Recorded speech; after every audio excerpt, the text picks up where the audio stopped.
दोस्तों इस वीडियो में हम लोग बात करेंगे महात्मा गांधी सेंट्रल यूनिवर्सिटी यानी MGCUB मोतिहारी के कुछ अपडेट्स के बारे में कि अभी तक का क्या अपडेट है, मेरिट लिस्ट कब तक आ सकती है। और सबसे बड़ा जो कमेंट आ रहा है, सबसे ज़्यादा जो कन्फ्यूजन है लोगों का, लोग मुझसे पूछते हैं कि भैया मेरा 70% है या 10th में इतना परसेंट है, 12th में इतना परसेंट है, ग्रेजुएशन में इतना परसेंट है, एडमिशन होगा कि नहीं होगा। तो इसके बारे में भी हम लोग कुछ बात करने की कोशिश करेंगे। फिलहाल अगर मैं एडमिशन की अपडेट की बात करूं तो एडमिशन के रिगार्डिंग जो सबसे बड़ी अपडेट ये है कि आपका जो एप्लीकेशन फॉर्म भरने की जो लास्ट डेट थी उसको पहले बढ़ा के कितना 14 सितंबर किया गया था, ठीक है। अब इसको दोबारा से बढ़ा के 20 सितंबर कर दिया गया था। तो अगर आपने 20 सितंबर तक भी एप्लीकेशन फॉर्म फिल नहीं किया तो अब आपके पास मौका नहीं है एप्लीकेशन फॉर्म फिल करने का। अब ये डेट खत्म हो चुकी है आज के डेट में जब मैं ये वीडियो बना रहा हूँ। एक ये बात हो गई। दूसरी बात आती है कि मेरिट लिस्ट कब तक आ सकती है, ठीक है। तो मेरिट लिस्ट के बारे में देखो ऐसा है कि अभी तक कुछ ऑफिशियल अपडेट तो है नहीं, लेकिन फिर भी अगर कुछ पॉइंट्स को अपन कंसीडर करते हुए बात करें तो मेरे को ऐसा लगता है जिस तरह से UGC यानी यूनिवर्सिटी ग्रांट कमीशन की तरफ से जो अपडेट्स आए हैं, जिस तरह की नोटिस रिलीज़ किया गया था कि आपको अक्टूबर के जितना पहले हो सके अपनी क्लासेस शुरू करने हैं, तो उस हिसाब से मेरे को लगता है कि आपका जो मेरिट लिस्ट है वो सितंबर लास्ट वीक से लेकर अक्टूबर फर्स्ट वीक से पहले आ जाएगा। मतलब अक्टूबर फर्स्ट वीक तक ये एक्सपेक्ट कर सकते हो कि आपका जो मेरिट लिस्ट है उसको रिलीज़ कर दिया जाएगा। तो ये मेरिट लिस्ट की बात हो गई। हालांकि ये एक्सपेक्टेड ही बता रहा हूँ मैं, कंफर्म डेट जब तक कुछ ऑफिशियली नहीं बताया जाता तब तक कुछ कहा नहीं जा सकता है। लेकिन फिलहाल बस इतना मान के चलो कि आपको अक्टूबर फर्स्ट वीक से पहले मेरिट लिस्ट रिलीज़ कर दिया जाएगा। एक ये बात हो गई। अब बात आती है कि भाई मेरा इतना परसेंट है 10th में, 12th में या ग्रेजुएशन में, तो मेरा एडमिशन होगा या नहीं होगा। अब देखो इस तरह के जो सवाल मेरे से पूछते हैं इसका जवाब मेरे लिए भी देना काफ़ी टफ हो जाता है। इसलिए टफ हो जाता है कि ये जो यूनिवर्सिटी है यहाँ आपको अंडर ग्रेजुएट और पोस्ट ग्रेजुएशन के जितने भी कोर्सेज हैं उनमें बहुत सारे अलग अलग डिफरेंट कोर्सेज हैं, चाहे वो जोलॉजी हो, बोटेनी हो, BCom हो, BTech हो, केमिस्ट्री ऑनर्स, फिजिक्स ऑनर्स, बहुत सारे कोर्सेज है, मास मीडिया कम्युनिकेशन ऑब्वियसली। तो इस तरह से थोड़ा डिफिकल्ट हो जाता है मेरे लिए भी बता पाना कि किस कोर्स में स्पेसिफिक कितने परसेंटेज पे हो सकता है, ठीक है। तो एक ये बात हो गई।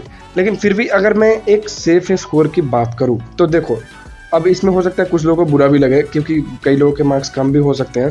तो अगर आपने 75% के अराउंड स्कोर किया है, ठीक है, 75% के आसपास आपका नंबर आ रहा है, चाहे वो 10th हो या 12th हो और इवन ग्रेजुएशन हो, तो 10th 12th कहीं भी हो, अगर 75% 72% के आसपास आप स्कोर है आपके पास 10th में, 12th में और ग्रेजुएशन में भी, पोस्ट ग्रेजुएशन के लिए, तो आप ये उम्मीद कर सकते हो कि आपको एडमिशन मिल सकता है, ठीक है। अब देखो कई लोग मुझसे पूछते हैं कि भाई मेरा 51% है, एडमिशन होगा कि नहीं। अब मैं इसमें क्या ही बताऊं, मेरे को नहीं लगता कि एडमिशन हो पाएगा 51-55% पे, क्योंकि मेरिट की बात है तो मेरिट का मतलब अब गवर्नमेंट के हिसाब से ही बात करें तो मेरिट का मतलब है कि आपके पास ज़्यादा नॉलेज हो, इससे कोई मतलब नहीं है। आपके पास मार्क्स ज़्यादा होने चाहिए तो आपके पास मेरिट है। कोई फ़र्क नहीं पड़ता कि आपको नॉलेज है कि नहीं, क्योंकि कागज़ पे आपका नॉलेज होना चाहिए 75% 85%, तो आपके पास मेरिट है। तो उस मेरिट के हिसाब से अगर हम बात करें तो आपके अगर 75% के आसपास स्कोर आ रहे हैं 10th और 12th में भी, तो आप ये एक्सपेक्ट कर सकते हो कि आपको एडमिशन मिल जाएगा। अगर फर्स्ट मेरिट लिस्ट में नाम नहीं भी आता है तो प्रोबेबली सेकंड मेरिट लिस्ट तक, या अगर सीट बची तो थर्ड मेरिट लिस्ट तक आपके नाम आने के चांसेस मेरिट लिस्ट में हैं। और 75% से ऊपर है तो और भी सेफ, अच्छी बात है।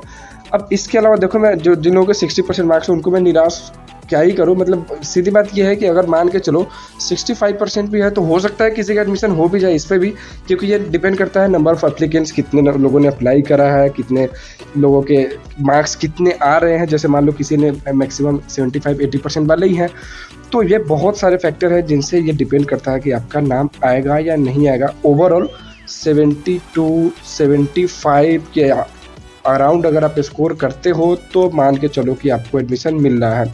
सो दोस्तों ये कुछ बात थी महात्मा गांधी सेंट्रल यूनिवर्सिटी के रिगार्डिंग कुछ अपडेट्स के बारे में। कई लोगों को काफ़ी सारी क्वेरीज थी, कन्फ्यूजन था, तो मैंने सोचा इसके बारे में थोड़ा सा मैं बात कर दे रहा हूँ। जैसे ही कुछ भी ऑफिशियली डिक्लेयर किया जाएगा, चाहे वो एंट्रेंस एग्जाम तो होना नहीं है, जहाँ तक कि अभी तक लग रहा है एंट्रेंस एग्जाम नहीं होगा, तो मेरिट लिस्ट के रिगार्डिंग भी अगर कुछ आता है अपडेट तो मैं तुरंत आपको इन्फॉर्म कर दूंगा। अब लोग पूछ रहे हैं कि मेरिट लिस्ट का पता कैसे चलेगा कि मेरा नाम आया कि नहीं। सीधी बात है, जैसे अब मान लो आज डेट खत्म हो गई, तो सबसे ज़रूरी जो काम आप लोगों को करना है वो ये करना है कि कंटिन्यूअसली यूनिवर्सिटी के वेबसाइट के टच में रहो, यूनिवर्सिटी के वेबसाइट को विजिट करते रहो, क्योंकि हो सकता है कभी भी वो लोग मेरिट लिस्ट रिलीज़ कर दे विदिन 15 डेज कह सकते हैं एक तरह से, ठीक है। तो ये कुछ अपडेट थी। ज़्यादा अपडेट्स के लिए, ज़्यादा जानकारी के लिए इस चैनल को सब्सक्राइब कर लो। बाकी कुछ अगर क्वेरी हो तो कमेंट सेक्शन में करो, मैं रिप्लाई करने की कोशिश करूँगा, ठीक है। और नीचे मैंने फेसबुक और इंस्टा का भी लिंक दे रखा है, तो अगर आप चाहो तो फेसबुक का भी पेज लाइक कर सकते हो, क्योंकि वहाँ मैं इंस्टेंट कुछ नोटिस वगैरह आता है तो मैं वहाँ भी डालता रहता हूँ। धन्यवाद।